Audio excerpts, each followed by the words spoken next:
on, guys? In today's video, we're going to cover nutrition advice for hard gainers, ectomorphs, those who have a very fast metabolic rate and have a hard time putting on size and building muscle. When it comes to putting on size and gaining weight, the main thing we have to look at is the total net energy balance of our day. We have to find a way to get more calories coming in than we burn. One of the easiest ways to do this is to use some method or combination of methods to increase our caloric intake, to get more calories in during the day. Now believe me, I know from personal experience that this can be very difficult to do if you're somebody who's kind of fighting against your body set point. Your appetite is already down and you're already full all the time. It can be really hard to get extra calories in. If you are somebody who's having a hard time getting enough calories in, if you're full all the time, there are still a few different tactics we can try to get around this. The first and one of the biggest things to look at is our meal frequency, or how many times we eat during the day.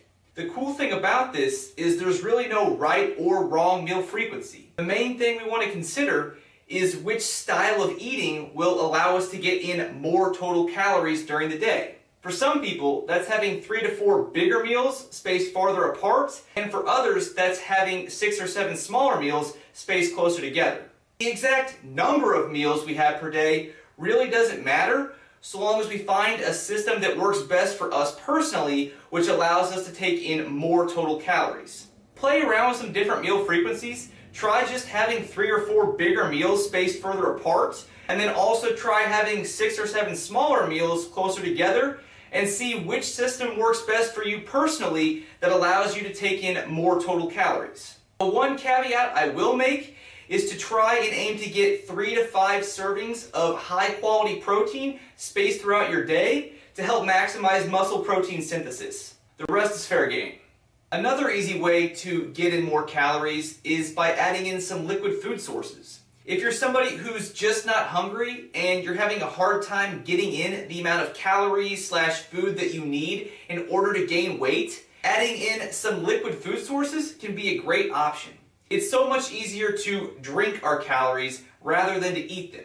Try this sometime. Go out and eat 100 grams worth of carbs from sweet potatoes, and then on another occasion go out and drink 100 grams worth of carbs through some liquid form, such as Gatorade. You'll find that the Gatorade is significantly easier to do, even though they both contain 100 grams of carbs and essentially the same amount of energy. Some great sources of liquid calories include high-calorie protein shakes and smoothies. It's so easy with a blender and the right foods to create a great-tasting shake or smoothie that's high in protein and very dense in calories.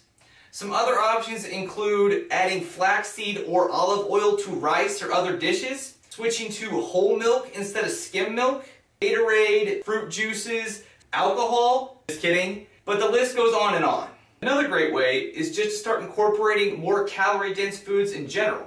I'm not saying to go out and start eating a bunch of junk food. However, if you're somebody who has a very fast metabolic rate and you're pushing against your body's set point, trying to gain more weight than your body would like, it might be very difficult to do this eating only high-fiber, nutrient-dense foods. Nutrient-dense foods are very important for us, so I'm not saying to cut them out. However, if that's all you're eating and you're finding it hard to gain weight, or you're walking around feeling full and bloated all the time, try incorporating some more calorie-dense foods that don't come with all the added fiber and the volume of those other foods.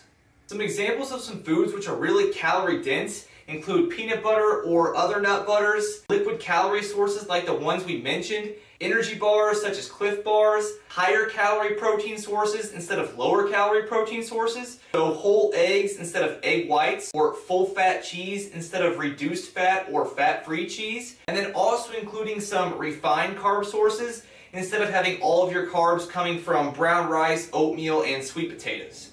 Again, I'm not saying to cut out all your fruits, veggies, whole grains, etc. Definitely keep that stuff in there. I'm just saying that it's not going to hurt to start incorporating some more energy-dense foods like the ones we talked about or others, even if they're not considered to be the healthiest or the cleanest foods. And then one final thing I want to mention is to not go hog wild.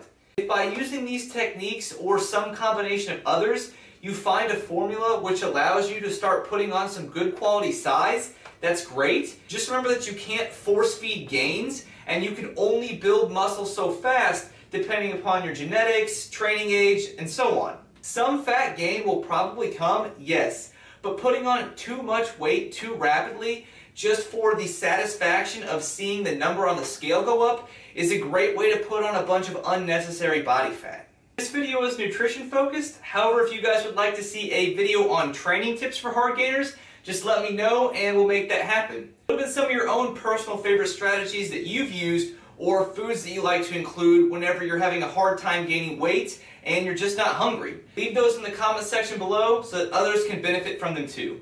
If you enjoyed this video, be sure to hit the like button and subscribe so that way you don't miss out on any new information coming out. Also share this with a friend who's looking to gain weight and put on some good quality size. I'll see you guys in the next video.